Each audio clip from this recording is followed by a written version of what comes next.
সৌরভ গাঙ্গুলি যা পারেননি তা করে ইতিহাস গড়লেন শিলিগুড়ির রিচা ঘোষ। তিনি হলেন ভারতের প্রথম বাঙালি বিশ্বকাপ জয়ী ক্রিকেটার। মাত্র ২২ বছর বয়সে রিচা ভারতীয় মহিলা ক্রিকেট দলের একজন দক্ষ ব্যাটার ও উইকেট কিপার। ছোটবেলায় শিলিগুড়িতে মেয়েদের ক্রিকেটের সুযোগ কম থাকায় তাকে ছেলেদের সাথে অনুশীলন করতে হতো।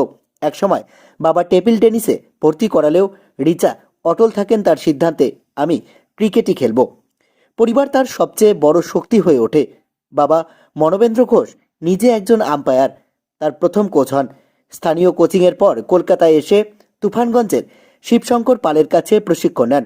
শিবশঙ্কর বলেন, শুনেছিলাম শিলিগুড়ি থেকে এক মেয়ে এসেছে যে নাকি ছেলেদের বোলিং সামলায় অনায়াসে আর ক্রিজে দাঁড়িয়ে ছক্কা হাঁকায়।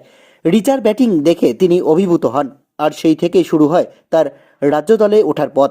এরপর ভারতীয় দলের জার্সি গায়ে চড়িয়ে রিচা প্রমাণ করেছেন শিলিগুড়ির মতো শহর থেকেও বিশ্ব মঞ্চে জায়গা করে নেওয়া সম্ভব। ধোনির অনুপ্রেরণায় উইকেট কিপিং শেখা রিচা আজ ভারতের অন্যতম দ্রুততম ব্যাটার।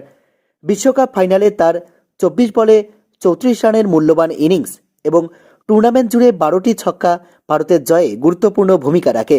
আজ উত্তরবঙ্গের রিচা ঘোষ শুধু একজন ক্রিকেটার নন, তিনি এক অনুপ্রেরণার নাম। ছেলেদের সঙ্গে একসঙ্গে প্র্যাকটিস করে বড় হওয়া শিলিগুড়ির এই মেয়ে দেখিয়েছেন, ইচ্ছে আর জেদ থাকলে কোনো বাধাই জয়ের পথে কাটা হয়ে দাঁড়াতে পারে না। বিশ্বকাপ জয়ী উত্তরবঙ্গ তথা সারা ভারতের গর্ব রিচা ঘোষের এই সাফল্যে কোচবিহার নিউজের পক্ষ থেকে অনেক শুভেচ্ছা ও শুভকামনা রইল।